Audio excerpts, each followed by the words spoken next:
আগামী ৪৮ ঘণ্টার মধ্যে পদত্যাগ করতে পারেন প্রধান উপদেষ্টা ড ইউনূস। নতুন কৌশলে দিল্লির আওয়ামী লীগ। জামাত নেতা দেলোয়ার হোসেন সাঈদীর মামলার আসামি সুখরঞ্জন বালী ও সাবেক প্রধানমন্ত্রী শেখ হাসিনার গোপন কল রেকর্ড ফাঁস। এইবার ভয়াবহ লোমহর্ষক অভিযোগ পাওয়া গেল হত্যা মামলার পলাতক আসামি শেখ হাসিনার বিরুদ্ধে। তিনি নিজে জেলখানায় ঢুকে মেজর বজলুল হুদাকে জবাই করেও হত্যা করেছেন। প্রমাণসহ থাকছে বিস্তারিত ভিডিওতে। দিল্লিতে মোদি হাসিনার জরুরি বৈঠক।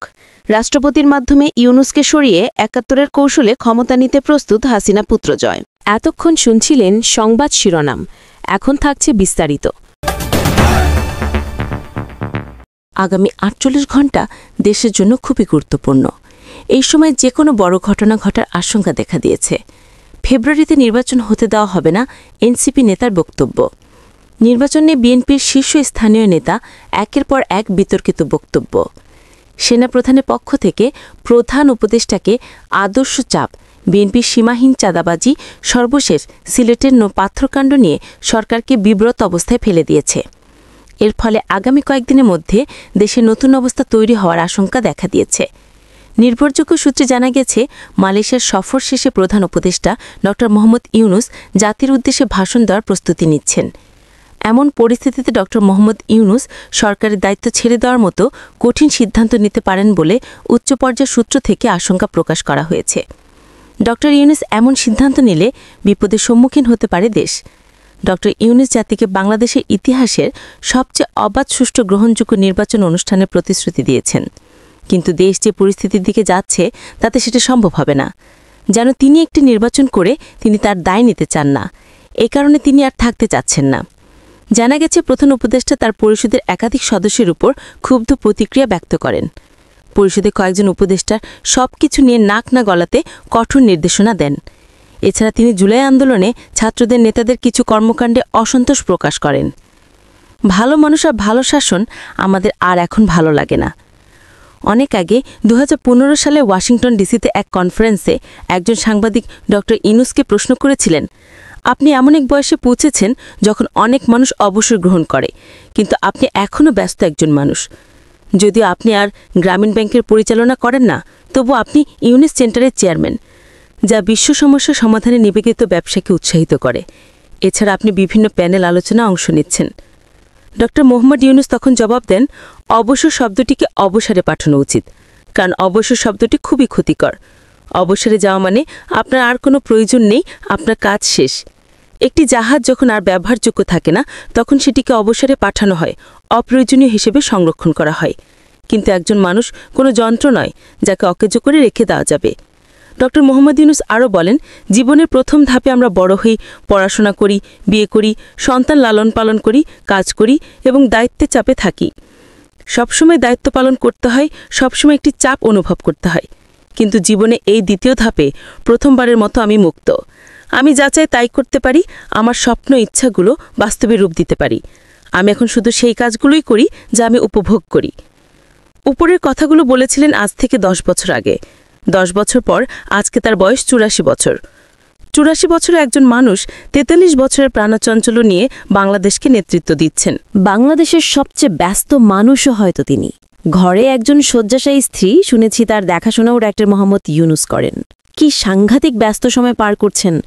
দেশের ইতিহাসে সবচেয়ে বেশি চাপ সামলাচ্ছেন ৮৪ বছরের এই মানুষটি, যিনি কাজের মাধ্যমে প্রমাণ করেছেন এই বয়সও অবসরকে অবসরে পাঠানো যায়। আদতে জাতির চরম ক্লান্তিলগ্নে চারদিক যখন ঘোর অন্ধকার, তখন রোশনি হাতে এগিয়ে এলেন ড ইউনূস।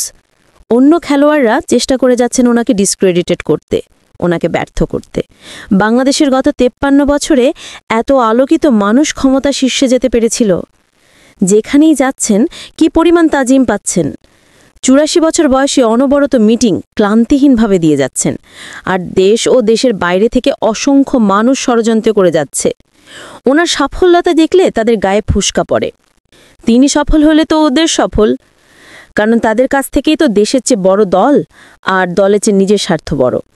উনি এখন অনেকের স্বার্থের বড় প্রতিবন্ধক, তাই যে কোনো মূল্যে ওনাকে সরাতেই হবে। উনি সফল হলে তো তাদের রাজনীতি বন্ধ হয়ে যাওয়ার আশঙ্কা রয়েছে। যাই হোক, যাকে ইউনূসের প্রশংসা আগে একজন সহ্য করতে পারতেন না। জুলাই ৩৬ বিপ্লবের ফলে তিনি পকার পার হয়ে গেছেন। তবে সাইকোলজিক্যালি প্যারালাইজড হয়ে গেছেন কিছু আর্মিকে, যা তাদের কারবার দেখে সহজেই মালুম করা যায়। ডাক্তার ইউনুসকে নিয়ে বেসুমার কাদা ছোড়াছড়ি করাই যাদের বড় দায়িত্ব, তাদের বলি, শুধু চীন সফরে ডাক্তার ইউনুসের সাফল্যের কথা সামান্য একটু শুনুন।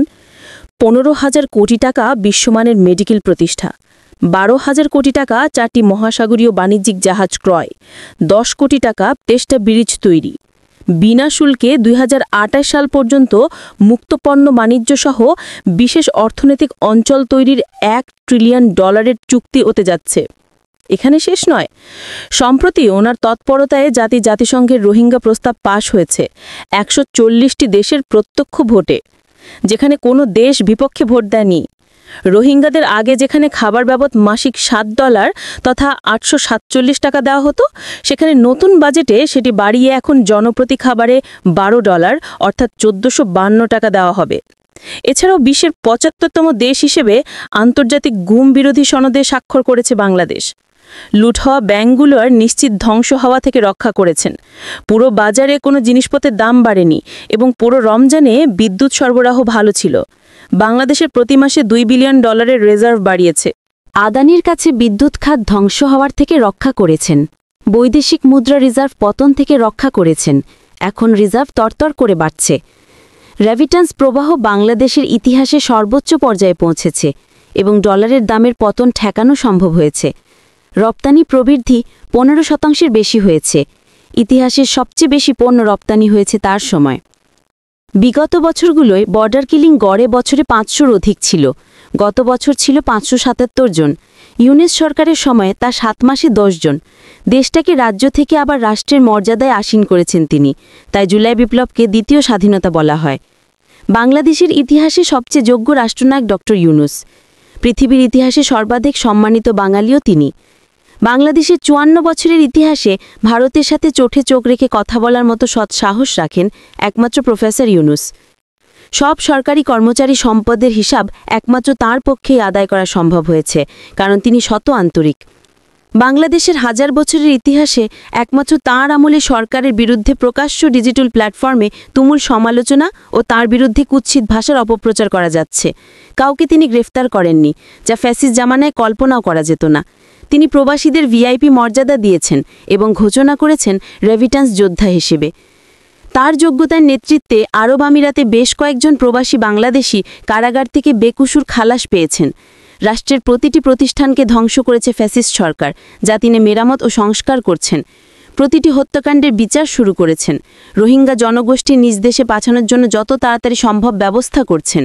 একটি দেশ সুন্দর হয় যখন দেশের মোট জনসংখ্যার একটি সংখ্যক মানুষ জ্ঞানীগুণী, প্রতিবাদী ও আলোকিত হয়। ব্রেন ড্রেনের কারণে আমরা এক এক করে মেধাবীদের হারিয়ে যাচ্ছি। সাংস্কৃতিক অঙ্গনে গুণী, প্রতিবাদী ও আলোকত্ববাদীদের হারিয়েছি, আর দিন যতই যাচ্ছে ব্রেন ড্রেনের হার ততই বাড়ছে।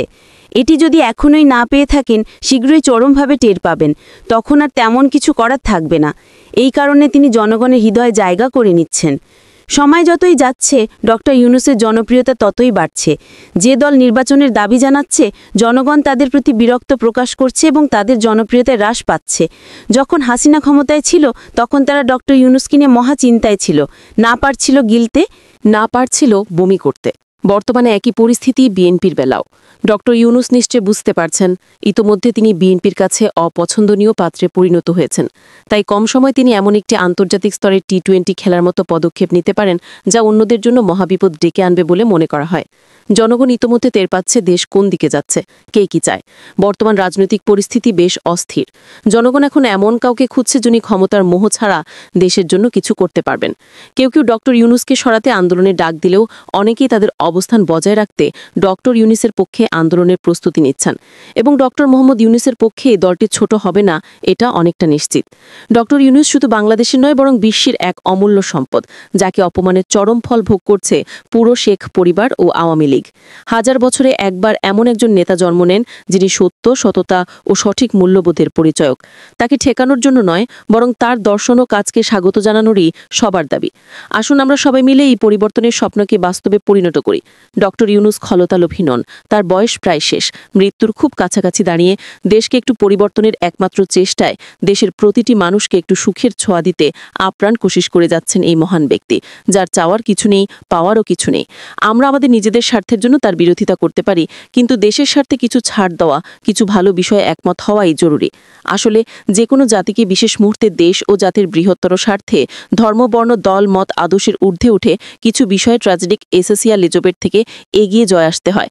তা না হলে বিরাজমান সংকট থেকে উত্তরণও যায় না, যেটা বর্তমান বাংলাদেশের জন্য খুবই জরুরি বলে মনে করি।